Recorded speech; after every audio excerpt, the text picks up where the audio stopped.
There is a number that has appeared exactly this low only a handful of times in the last 50 years.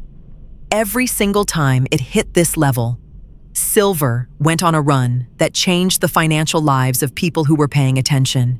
It is at that level right now. And I would estimate fewer than 1 in 1,000 regular investors knows it exists. Let me show you what it is and why 2 rule changes happening right now make this moment completely different from anything we have seen before. Here is the honest problem with how most people think about silver. They think of it as a less exciting version of gold, the backup plan, the thing you buy when gold feels too expensive, the metal your grandparents kept in a drawer next to the good tablecloths. And because that is the mental category silver lives in for most investors, they completely miss what silver has quietly become over the last decade. Silver is no longer primarily a precious metal sitting in a vault waiting to feel valuable. It is one of the most industrially critical materials on Earth, and the gap between how much the world needs and how much the world is actually producing has been growing for 6 straight years. 6 consecutive years of global silver deficit. That means for 6 years running, the world has consumed more silver than it has mined or recycled. Every year, the gap gets filled by drawing down stockpiles that took decades to build. Think of it like eating through your savings account, a little every year without ever making a deposit. At some point, the math catches up. But here is the part that makes this moment genuinely unusual rather than just another commodity story. 2 separate rule changes, one from a quiet banking regulation most people have never heard of, and one from a decision made in Beijing, have just fundamentally changed the structure of the silver market. Not the price, the structure. The underlying plumbing through which silver moves, gets priced, and gets traded. When plumbing changes in a financial market, prices follow, not immediately, not loudly, but inevitably. The biggest financial moves in history almost never start with a headline. They start with a rule change buried in a regulatory document that 99% of investors never read. The people who understand those documents and position before the crowd catches up are the ones who look like geniuses 6 months later. They are not geniuses, they just read the fine print. So today, we are going to walk through 3 things. The ratio that tells you exactly where silver stands relative to every other major asset. The 2 rule changes that just shifted the floor underneath it. And a simple 3-signal framework you can use from today forward to think about this like a professional rather than a gambler. No jargon, no hype, just the actual structure of what is happening and what it has meant every previous time it happened. Let's start with the single most useful number in this entire conversation. It is not a silver price. Prices are noisy. Prices move because of inflation, because of dollar strength, because someone said something on television at 2 p.m. Prices tell you what something costs today. They do not tell you whether something is cheap or expensive relative to everything else. Ratios do that. The ratio I want to show you is silver divided by the S&P 500. In plain English, how much silver is worth compared to the American stock market. When this number is high, silver is expensive relative to stocks. When it is low, silver is cheap relative to stocks. Right now, this ratio is sitting near its lowest reading in 50 years.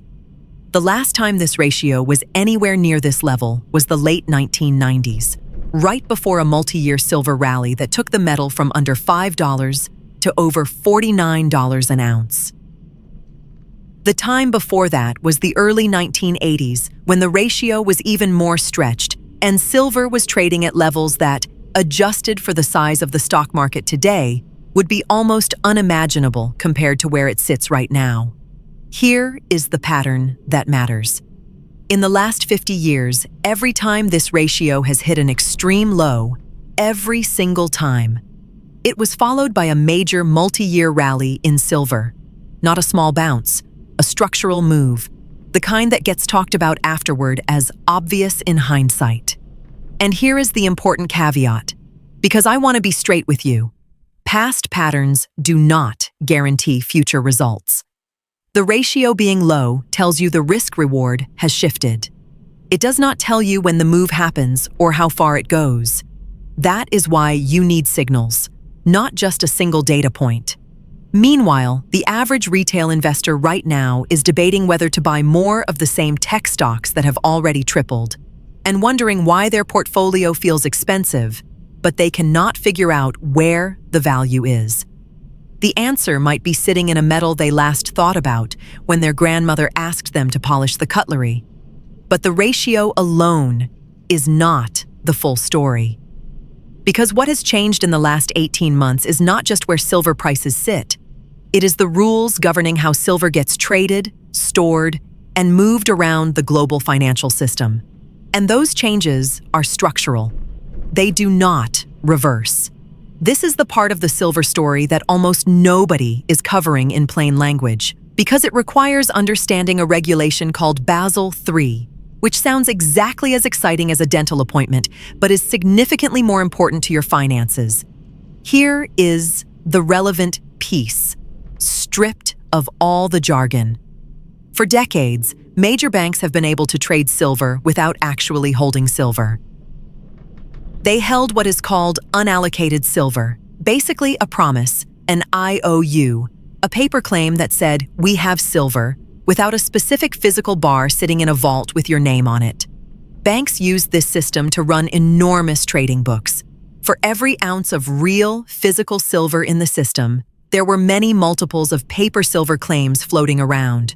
Current estimates suggest roughly 7 to 8 paper claims exist for every 1 ounce of real silver on the major exchanges. That is not a conspiracy theory. That is just how the paper market has functioned for decades. It works until it does not, and regulators have started to notice. Under the new Basel III banking rules, holding unallocated silver, that paper IOU system, suddenly costs banks real money. Specifically, for every $100 of paper silver they hold, they now need to keep $85 in actual liquid capital sitting alongside it as a buffer. That makes the paper silver trading book, which used to be a profit center, into an expensive liability. So what are banks doing? Quietly reducing their paper silver exposure and moving toward physical, allocated silver, real bars, real vaults, real metal. Some major institutions have already stepped back from silver clearing entirely. This is public record, not speculation. When you replace paper promises with physical demand, what happens to the price of physical silver? It goes up. Not because of sentiment, not because of a news story, because the fundamental demand structure just changed at the institutional level, and the supply of real, physical silver is fixed by what comes out of the ground. The Basel III implementation timeline varies by country. Some have already adopted the new rules. The UK is next.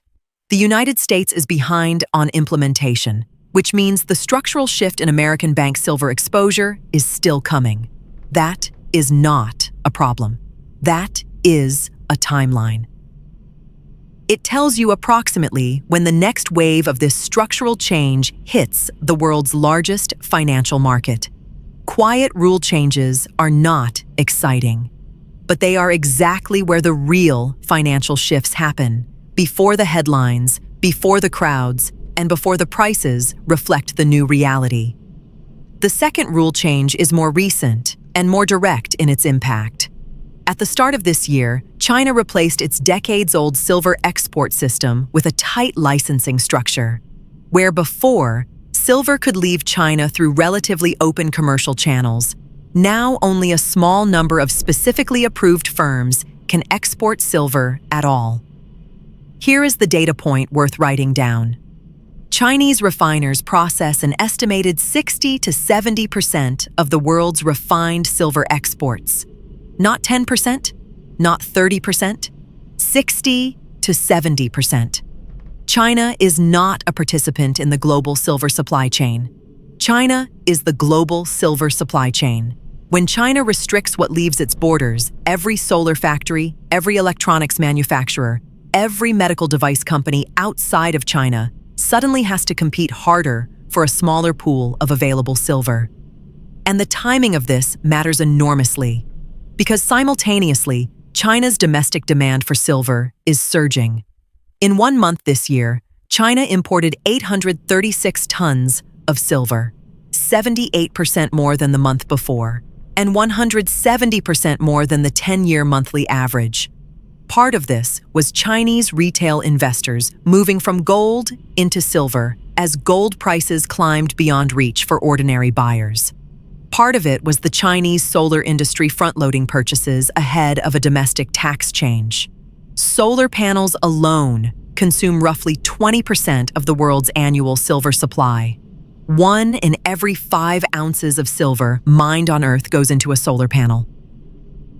Add electric vehicles, which use approximately twice the silver of a conventional car, plus data centers, 5G infrastructure, medical devices, and the AI hardware build-out, and you have a picture of industrial silver demand that has structurally shifted upward over the last decade and shows no sign of reversing.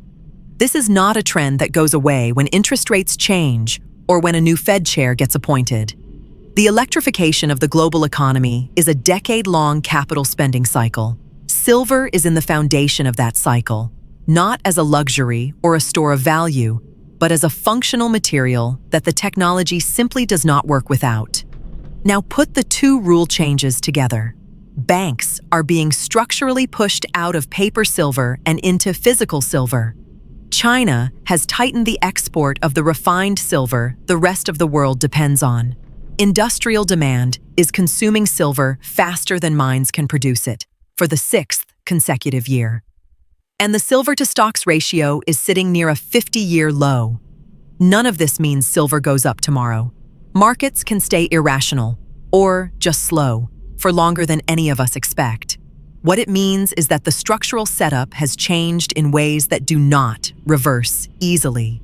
The floor under silver just got raised by regulatory and geopolitical decisions that have nothing to do with sentiment or speculation. That is a different kind of situation than silver looks cheap, I feel good about it. This is structural. And structural changes in financial markets are the ones that produce the largest, most durable moves. All right. Here is how to actually use all of this information rather than just feeling vaguely informed and doing nothing. There are 3 signals worth tracking, and together they form a simple checklist that tells you where you are in the silver cycle at any given moment. You do not need a Bloomberg terminal. You do not need an industry contact. You need to know where to look and what the numbers mean. Signal 1, the silver to S and P ratio. This is your compass. Check where the ratio sits relative to its 50-year range.